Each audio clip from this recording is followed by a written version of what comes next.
ကျွန်တော်တို့နေစေဘဝမှာအသက်ကိုအချိန်ပေါင်း2000ကျော်ရှုသွင်းရှုထုတ်လုပ်နေကြရပါတယ်။ဒါပေမဲ့အသက်ရှုခြင်းရဲ့တကယ့်တန်ဖိုးကိုဘယ်နှခါလောက်တတိပြုမိဖူးပါသလဲ။ခေတ်သစ်ကမ္ဘာရဲ့ဖိစီးမှုတွေကြားမှာကျွန်တော်တို့ရဲ့အဆုတ်တွေဟာနေ့စဉ်စိန်ခေါ်မှုတွေနဲ့ရင်ဆိုင်နေရပါတယ်။ကျွန်တော်တို့အသက်ရှုလိုက်တဲ့အခါလေတွေဟာလေပြွန်တွေကနေတဆင့်အဆုတ်ထဲကိုရောက်ရှိသွားပါတယ်။ alveoli လို့ခေါ်တဲ့သေးငယ်တဲ့လေအိတ်လေးတွေမှာအောက်ဆီဂျင်နဲ့ကာဗွန်ဒိုင်အောက်ဆိုဒ်တွေကိုဖလှယ်ပေးပါတယ်။ဒီလုပ်ငန်းစဉ်တစ်ခါလုံးမှာအသက်ရှုကြွက်သားဖြစ်တဲ့ diaphragm ကအဓိကနေရာကပါဝင်နေတာပါ။အဆုတ်ကျန်းမာဖို့ဆိုတာယောဂမရှိုံတက်တက်မဟုတ်ပဲအသက်ရှုတိုင်းအောက်ဆီဂျင်ဝဝလင်လင်ရဖို့လိုပါတယ်။ဒါကြောင့်ဒီနေ့မှာတော့သင်အဆုတ်ကိုပုံမတန်မာလာစေမဲ့နီလန်းကောင်းတွေကိုပြောပြပေးသွားမှာပါ။ပထမဆုံးလေ့ကျင့်ခန်းကတော့နှုတ်ခမ်းကိုစုပြီးအသက်ရှူတဲ့ pursed lip breathing ပါ။နှော်ကောင်းကနေ9စက္ကန့်ရှူသွင်းပြီးပါးစပ်ကနေ9စက္ကန့်ကြာအောင်ဖြည်းဖြည်းချင်းပြန်မှုတ်ထုတ်ပါ။ဒါကအဆုတ်ထဲမှာပိတ်မိနေတဲ့ကာဗွန်ဒိုင်အောက်ဆိုဒ်တွေကိုအထိရောက်ဆုံးဖယ်ရှားပေးပါတယ်။သက်ရှူရတာမောပန်းနေချိန်ဒါမှမဟုတ်စိတ်ဖိစီးနေချိန်မှာဒီနီလန်းကတင့်ကိုတည်ငြိမ်စေပါလိမ့်မယ်။အခုကျွန်တော်လည်းတစ်ခေါက်လောက်လိုက်လုပ်ကြည့်ရအောင်။ရှူသွင်းမယ်။ပြန်ထုတ်မယ်ဒုတိယတစ်ခုကတော့ one bite နဲ့အသက်ရှူခြင်းဒါမှမဟုတ် diaphragmatic breathing လို့ခေါ်ပါတယ်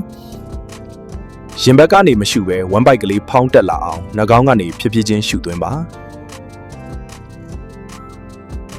ဒီနီလန်းကအသက်ရှူကြွက်သားတွေကိုတန်မာစေပြီးအဆုတ်ရဲ့အောက်ခြေအထိလေတွေရောက်စေပါတယ်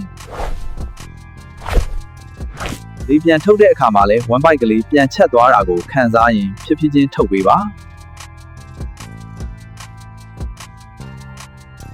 ဒီကျင်းစဉ်ဟာတင့်ခနာကိုယ်တွေကအောက်ဆီဂျင်စုပ်ယူမှုကိုအမြင့်ဆုံးအဆင့်အထိမြင့်တင်ပေးပါတယ်နေ့စဉ်9မိနစ်ကနေ10မိနစ်လောက်ပုံမှန်လုပ်ပေးရင်ထူးခြားတဲ့ရလဒ်ကိုမြင်ရမှာပါ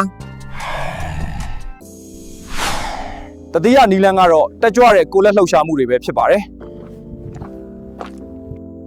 တနေ့ကိုမိနစ်20လောက်ခက်သွက်သွက်လမ်းလျှောက်တာဒါမှမဟုတ်ဆက်ဘေးစီးတာကအဆုတ်ကိုအားကောင်းစေပါတယ်။ရေကူးတာကလည်းအဆုတ်ရဲ့ပမာဏကိုတိုးတက်စေတဲ့အကောင်းဆုံး aerobic လေ့ကျင့်ခန်းတစ်ခုပါ။ဒီလိုလေ့ကျင့်ခန်းတွေကသင်ရဲ့အသက်ရှူလမ်းကြောင်းစနစ်တစ်ခါလုံးကိုအသက်တဖန်ပြန်လည်လန်းဆန်းစေပါတယ်။ဘလောက်ပဲအလုပ်ရှုပ်ပါစေသင်ခန္ဓာကိုယ်အတွက်အချိန်နည်းနည်းပေးဖို့မမေ့ပါနဲ့။အဆုတ်ကျန်းမာရေးအတွက်ရေများများတောက်ဖို့လည်းတကယ်ကိုအရေးကြီးပါတယ်။ဆေးလိပ်တောက်ခြင်းကိုရှောင်ကျဉ်တာဟာတင့်အဆုတ်ကိုကယ်တင်လိုက်တာနဲ့အတူတူပါပဲ။ကိုနေထိုင်တဲ့ပတ်ဝန်းကျင်မှာလေဝင်လေထွက်ကောင်းအောင်နဲ့လေထုတန့်ရှင်းအောင်ဂရုစိုက်ပါ။ဖြစ်နိုင်ရင်တဘာဝနဲ့နီးစပ်တဲ့နေရာတွေမှာအချိန်ပေးပြီးလေကောင်းလေသန့်ရှုပေးပါ။တင့်မြတ်တဲ့အာဟာရကိုပြီးဝဲတာကလည်းကိုယ်ခံအားစနစ်ကိုမြင့်တင်ပေးပါတယ်။ကျန်းမာရေးဆိုတာငွေကြေးနဲ့ဝယ်လို့မရတဲ့အဖိုးတန်ယတနာတစ်ခုပါအသက်ရှုလိုက်တိုင်းမှာတင့်ဘဝရဲ့အတက်ကယ်တွေကိုရှာဖွေနိုင်ပါစေအခုလိုသုတ္တကောင်းတွေကိုအမြဲလေ့လာဖို့ကျွန်တော်တို့နဲ့အတူရှိနေပြီပါ